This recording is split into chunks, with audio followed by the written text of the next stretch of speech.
जी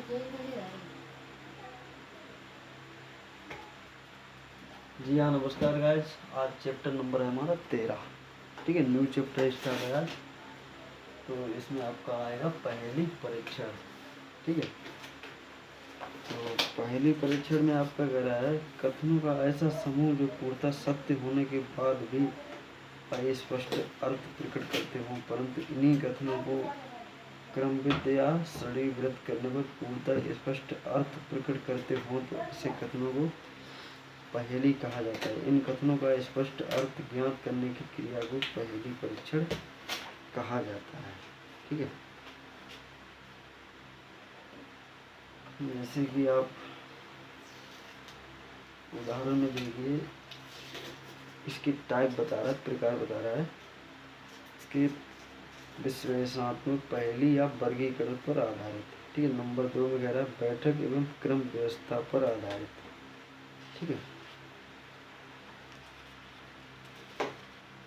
और तीसरा जो आपका है वो ये है, तीसरा आपका कह रहा है तल पर आधारित। चौथा है आपका घटनाक्रम पर आधारित। पांचवा है आपका रक्त संबंध एवं व्यवसाय पर आधारित। ठीक है, तो कुल इसके 5 प्रकार बताए हैं इसमें।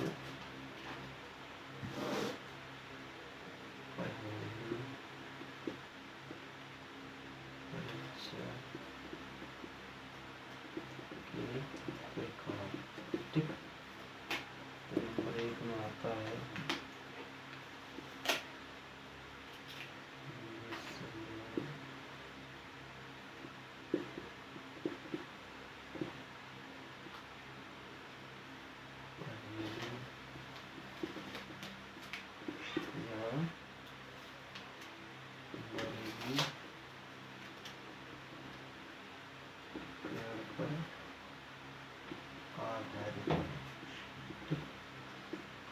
अब नंबर 2 में आपका कह रहा है बैठक एवं क्रम व्यवस्था आधार। ठीक है, और तीसरा आपका आता है तल पर आधारित।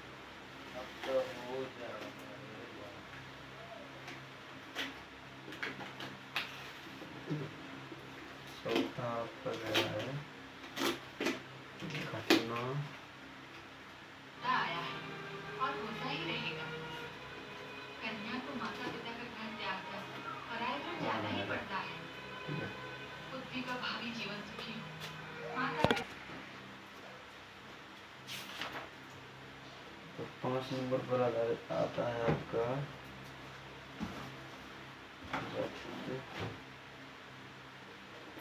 संबंध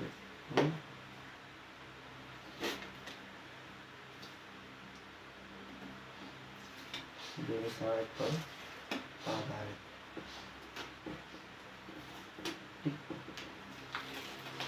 तो पहेली परीक्षण के प्रकार जो हैं वो 5 प्रकार के हैं। नंबर 1 में आता है विश्लेषणात्मक पहेली या वर्गीकरण पर आधारित। नंबर 2 बैठक एवं क्रम व्यवस्था पर आधारित। नंबर 3 तल एवं तल पर आधारित। नंबर 4 घटनाक्रम पर आधारित। नंबर 5 रक्त संबंध एवं व्यवसाय पर आधारित। ठीक है, तो सबसे पहले इसका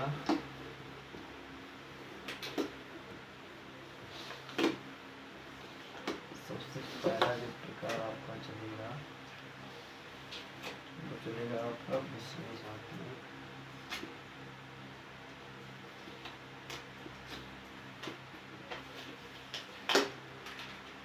ठीक है,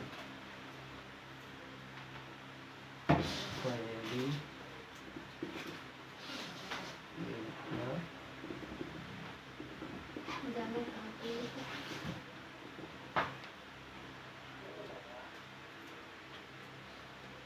वर्गीकरण पर आधारित।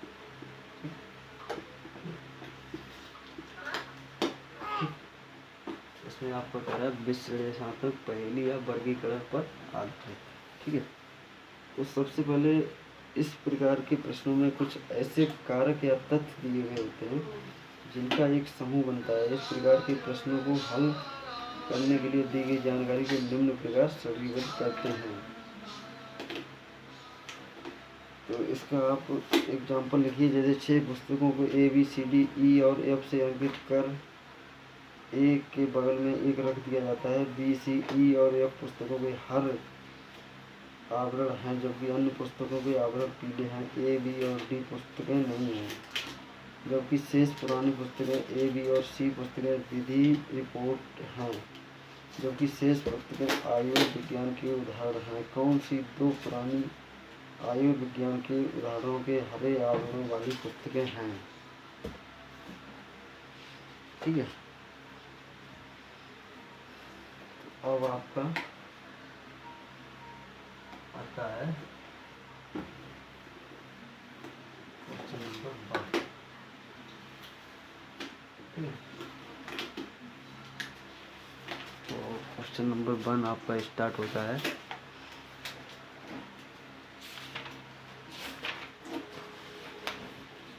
तो एक में आपका कह रहा है 5 box KL, M, N, O और O हैं, जिन्हें एक के ऊपर एक रखकर व्यवस्थित किया गया है। बॉक्स M को बॉक्स N के ऊपर रखा गया है। बॉक्स O को बॉक्स K के नीचे रखा गया है। बॉक्स N को बॉक्स K के ऊपर रखा गया है। बॉक्स L को बॉक्स O के नीचे रखा गया है। निम्नलिखित में से किस बॉक्स को सबसे नीचे रखा गया है? या दोबारा आप ट्राई कर लीजिए। 5 बॉक्स KL, M, N और O हैं, जिन्हें एक के ऊपर एक रखकर व्यवस्थित किया गया है। बॉक्स M को बॉक्स N के ऊपर रखा गया है। बॉक्स O को बॉक्स K के नीचे रखा गया है। बॉक्स N को बॉक्स K के ऊपर रखा गया है। बॉक्स L को बॉक्स O के नीचे रखा गया है। निम्नलिखित में से किस बॉक्स को सबसे नीचे रखा गया है? ठीक है। तो इसमें आपको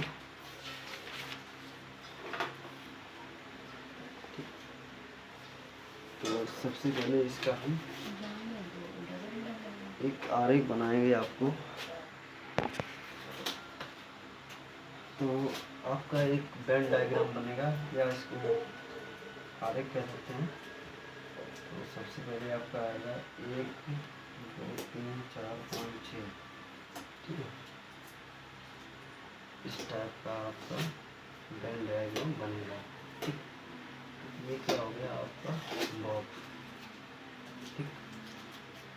फिर क्या हो गया आपका M, फिर N, फिर K, फिर O, फिर L। ठीक है। तो सबसे अब इसमें एक पूछा था कि सबसे नीचे कौन सा बॉक्स है। ठीक है। तो आरेख द्वारा हमारा स्पष्टता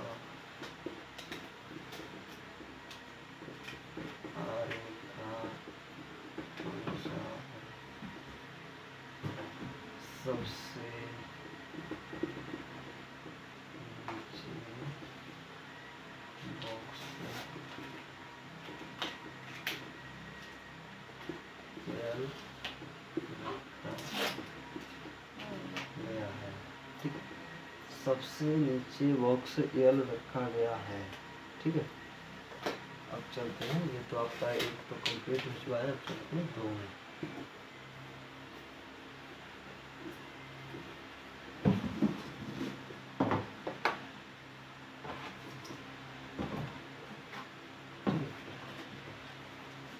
तो में आपका कह रहा है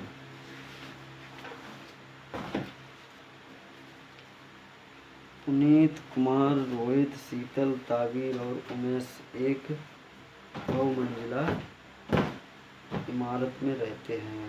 कमर उसी मंजिल के ठीक नीचे वाली मंजिल पर रहता है जिस पर उमेश रहता है। शीतल उस मंजिल के ठीक नीचे वाली मंजिल पर रहती है जिस पर कमर रहता है। ताबीर उन मंजिलों से नीचे की किसी एक मंजिल पर रहता है जिन पर कमर और शीतल रहते हैं, लेकिन वह उस मंजिल से ऊपर की किसी एक मंजिल पर रहता है जिस पर पुनीत रहता है। ताबीर उस मंजिल के ठीक नीचे वाली मंजिल पर रहता है जिस पर रोहित रहता है। रोहित उस मंजिल के ठीक नीचे वाली मंजिल पर रहता है जिस पर शीतल रहती है। सबसे ऊपर वाली मंजिल पर कौन रहता है? ठीक है। दोबारा देखिए, पुनीत, कुम्हार, रोहित, शीतल, ताबिर और उमेश एक बहुमंजिला इमारत में रहते हैं। कमर उस मंजिल के ठीक नीचे वाली मंजिल पर रहता है जिस पर उमेश रहता है। शीतल उस मंजिल के ठीक नीचे वाली मंजिल पर रहती है जिस पर कमर रहता है। ताबिर उन मंजिलों से नीचे की किसी एक मंजिल पर रहता है जिन पर कमर और शीतल रहते हैं, लेकिन वह उस मंजिल से ऊपर की किसी एक मंजिल पर रहता है जिस पर पुनीत रहता है। ताबिर उस मंजिल के ठीक नीचे वाली मंजिल पर रहता है जिस पर रोहित रहता है। रोहित उस मंजिल के ठीक नीचे वाली मंजिल पर रहता है जिस पर शीतल रहती है। सबसे ऊपर वाली मंजिल पर कौन रहता है? ठीक है, तो इसका वेन डायग्राम के द्वारा ही हम आपको स्पष्ट करवा पाएंगे। इसका वेन डायग्राम आपका बनेगा इस टाइप का। सबसे पहले हमारा क्या आएगा? मंजिल, ठीक। उसके बाद आएगा व्यक्ति, ठीक। अब इसके बाद जो आपका आता है वो ये है कि ये तो है 6 नंबर पर, ठीक है। और व्यक्ति कौन है? उमेश, ठीक। इसके बाद आपका आता है 5 नंबर पर, ठीक है। तो ये आता है कमर, ठीक। इसके बाद आता है आपका 4 नंबर, यहाँ पर आता है शीतल, ठीक। इसके बाद आता है 3 नंबर पे आता है रोहित। इसके बाद आता है 2 में आता है ताबीर। फिर आता है 1 में आता है आपका पुनीत, ठीक। तो अब इसमें यही पूछा था कि सबसे ऊपर वाली मंजिल पर कौन व्यक्ति है, ठीक है। तो सबसे ऊपर मंजिल तो हमारी 6 नंबर हो गई। अब 6 नंबर पर तो हमारा उमेश है, ठीक है। तो स्पष्टता हम यहाँ पर यही करेंगे, स्पष्टता सबसे ऊपर वाली मंजिल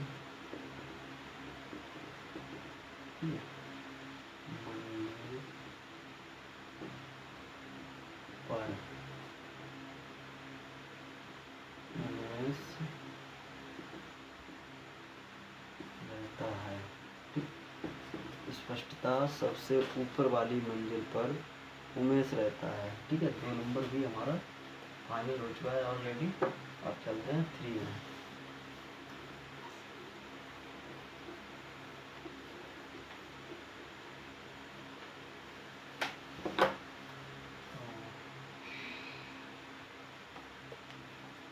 थ्री में आपका आता है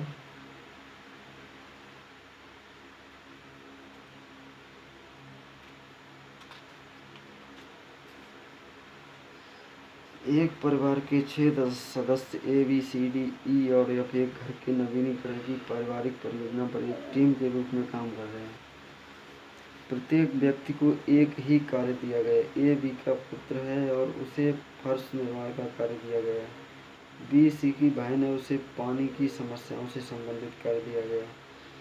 C D की पत्नी है, उसे विद्युत संबंधी कार्य दिया गया है। D को नींव संबंधी कार्य दिया गया है और उसके पुत्र E को आंतरिक सज्जा संबंधी कार्य दिया गया है। F जो D का भाई है, उसे छत संबंधी कार्य दिया गया है। A के मौसेरे भाई को कौन सा कार्य दिया गया है? दोबारा देखिए, एक परिवार के 6 सदस्य ABCDE और F एक घर के नवीनीकरण की पारिवारिक परियोजना पर एक टीम के रूप में काम कर रहे हैं। प्रत्येक व्यक्ति को एक ही कार्य दिया गया है। A B का पुत्र है और उसे फर्श निर्माण का कार्य दिया गया है। B C की बहन है और उसे पानी की समस्याओं से संबंधित कार्य दिया गया है। C D की पत्नी है और उसे विद्युत संबंधी कार्य दिया गया है। D को नींव संबंधी कार्य दिया गया है और उसके पुत्र E को आंतरिक सज्जा संबंधी कार्य दिया गया है। F जो D का भाई है, उसे छत संबंधी कार्य दिया गया है। A के मौसेरे भाई को कौन सा कार्य दिया गया है, ठीक है। तो इसको हम आपको आरिफ द्वारा बताएंगे कि ठीक है। सबसे पहले एक आरेख हम बनाएंगे यहाँ पर डी, ठीक है। क्या हो गया माइनस, ये क्या है दाहिना, यहाँ पर क्या आएगा सी, ठीक है, सी भी माइनस होगा। अब जो यहाँ पर आपका आरेख बना है वो इस टाइप से बनेगा, ठीक है। उसके बाद आपका आता है डी, ठीक है, यहाँ पर आएगा भाई, ठीक है, यहाँ पर आएगा सॉरी। अब इसकी जो समस्या थी वो छत से संबंधित, ठीक है। अब जो डी की समस्या थी वो क्या थी,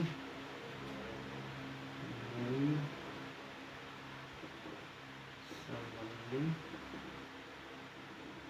कार्य, ठीक है। अब सी की जो समस्या वो थी वो क्या है, विद्युत संबंधी कार्य, ठीक है। फिर उसके बाद आता है डी आपका, इसकी क्या समस्या है कि पानी की समस्या है,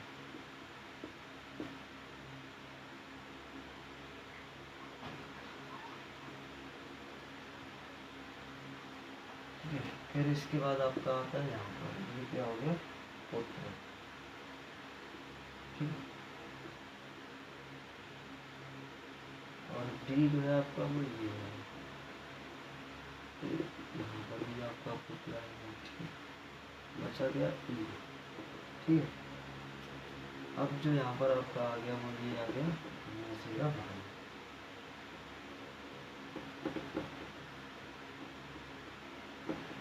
ठीक है। इसके लिए जो क्या समस्या बची है, ए के लिए बची है फर्श निर्माण, ठीक है। फिर ई के लिए बची जो है वो आंतरिक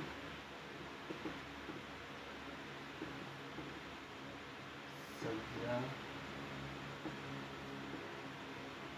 संबंधी कार्य, ठीक है। तो इसने यही पूछा था आपका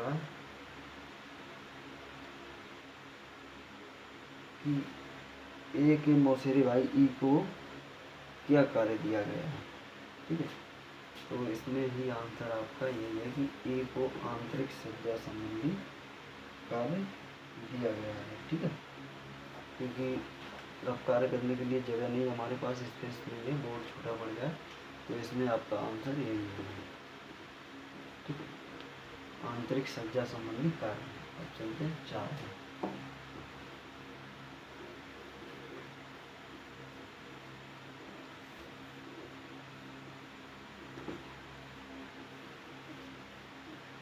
तो 4 में आपका है, ठीक है।